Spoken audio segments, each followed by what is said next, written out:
this day, 54 years ago, India stood at a crucial juncture that could have defined the country today, resolved the Kashmir problem once and for all. Pakistan had just suffered a crushing defeat in the 1971 war. Bangladesh had been born. More than 93,000 Pakistani soldiers were prisoners of war. India also controlled thousands of square kilometers of Pakistani territory.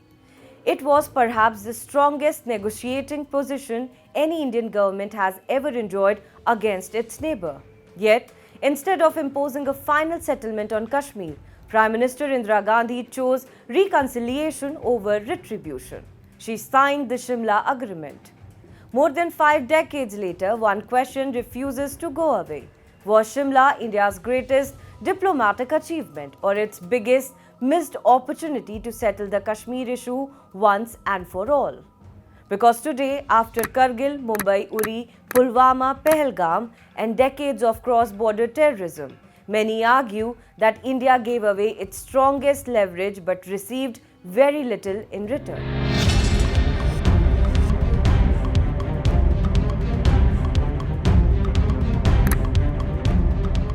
To understand what India gave up at Shimla, one must first understand what India held going into the negotiations.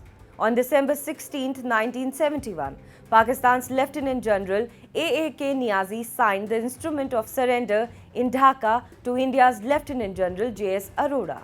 It was the largest military surrender since the Second World War. India had captured over 13,000 square kilometers of Pakistani territory on the Western Front. Pakistan had lost more than half its population and economically devastated. Zulfikar Ali Bhutto flew to Shimla in June 1972, needing 3 things desperately. He needed those prisoners back. He needed the territory back. He needed to go home looking like he had not completely surrendered. Without those 3 things, his government faced collapse. India had clear options. It could have demanded that the line of control be formally converted into a permanent internationally recognized boundary. India could have insisted that Pakistan formally re-announce its claim to the whole of Jammu and Kashmir. Pakistan, in exchange for its prisoners and its territory, would have had no choice but to sign. It could have sent Bhutto back to Islamabad empty-handed. India did none of these things. Instead, India offered one concession after another to get one thing: to make Pakistan accept the need for durable peace and the doctrine of bilateralism as the means to achieve that peace. India returned the prisoners. India returned the territory. India got a paper commitment to bilateral talks and an oral promise on Kashmir. What happened at Shimla was not just what was signed, it was also what was promised and never formalized. At some point during the summit, Gandhi and Bhutto met privately, without aides in the room.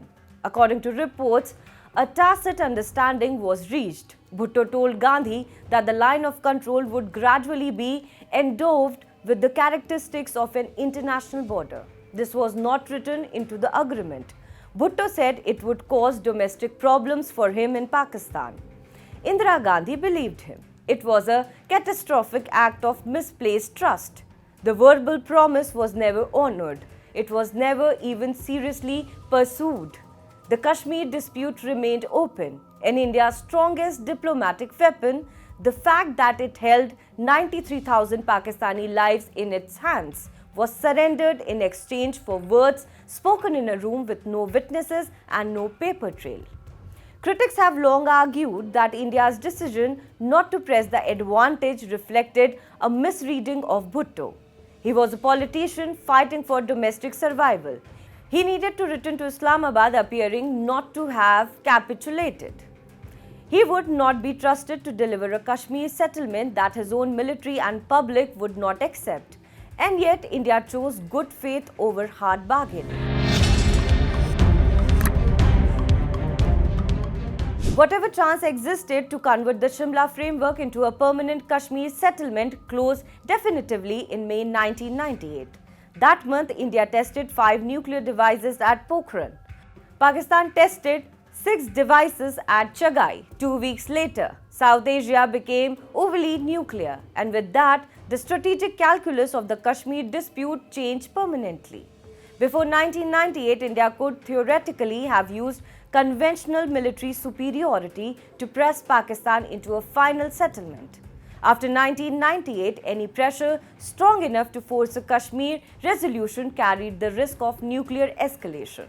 Just 8 months after going nuclear, General Pervez Musharraf sent Pakistani troops across the line of control at Kargil in winter, occupying positions that Indian forces had vacated seasonally. He was testing whether India's nuclear deterrent would protect him from the consequences of crossing the very line that Bhutto had promised at Shimla would never be crossed. India fought back and won, but the point was made. Nuclear weapons gave Pakistan the cover to violate the Simla Agreement without fearing the kind of overwhelming Indian response that had been possible in 1971. The cost of not settling Kashmir at Shimla has been measured in blood. Since 1989, when Pakistan began actively fueling armed insurgency in Jammu and Kashmir, more than 40,000 Indian civilians and security personnel have been killed. The Kargil War of 1999 cost 527 Indian soldiers their lives. The 26/11 Mumbai attacks that killed 166 people, then Uri in 2016, Pulwama in 2019, and finally Pahalgam in April last year. Every single one of these could be traced directly or indirectly to a dispute that was never resolved when it could have been.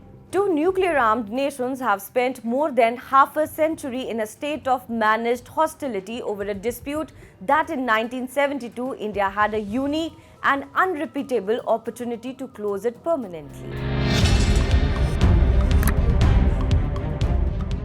The Simla Agreement is 54 years old today. It has been suspended, violated, selectively interpreted, and ultimately abandoned by the country that most needed it to survive.